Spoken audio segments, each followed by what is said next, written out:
Hi friends, welcome to my channel. ఇక దర్శన్ కోలుకోవడంతో ఆనంద కుటుంబం అయితే మొత్తం ఇంటికి వచ్చేస్తారు. ప్రీతి మారిపోయిందని ఆనంద లీలావతి చాలా సంతోషిస్తూ తనని పెద్ద కోడలిగా అయితే యాక్సెప్ట్ చేసి హారతిచ్చి ఇద్దరి కొడుకు కోడళ్ళను అయితే ఇంట్లోకి ఆహ్వానిస్తారు.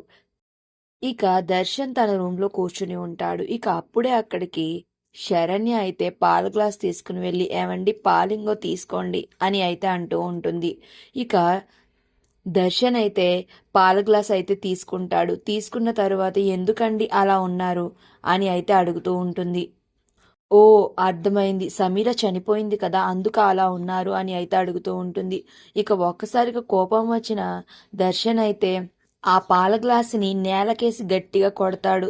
ఇక ఒక్కసారిగా అది చూసి షాక్ అయిన శరణ్య అయితే, ఎందుకండి ఇలా బిహేవ్ చేస్తున్నారు, నేనేం చేశానని ఎందుకు ఇలా ప్రవర్తిస్తున్నారు అని అయితే అడుగుతూ ఉంటుంది.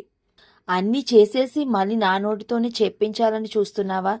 నిన్ను చూస్తుంటేనే అసహ్యం వేస్తుంది, ముందు ఇక్కడి నుంచి పో అని అంటూ ఉంటాడు. ఇక అక్కడి నుంచి వెళ్దామని శరణ్య వెనక్కి తిరిగేలోపు ఆనంద అయితే రూమ్లోకి వచ్చి ఆ పగిలిన పాల గ్లాస్ని అలా చూస్తూ ఉంటుంది. అమ్మ శరణ్య, ఏమైంది? పాల గ్లాస్ ఎందుకు పగిలిపోయింది? ఏం జరుగుతుంది ఇక్కడ అని అయితే కంగారుగా అడుగుతూ ఉంటుంది.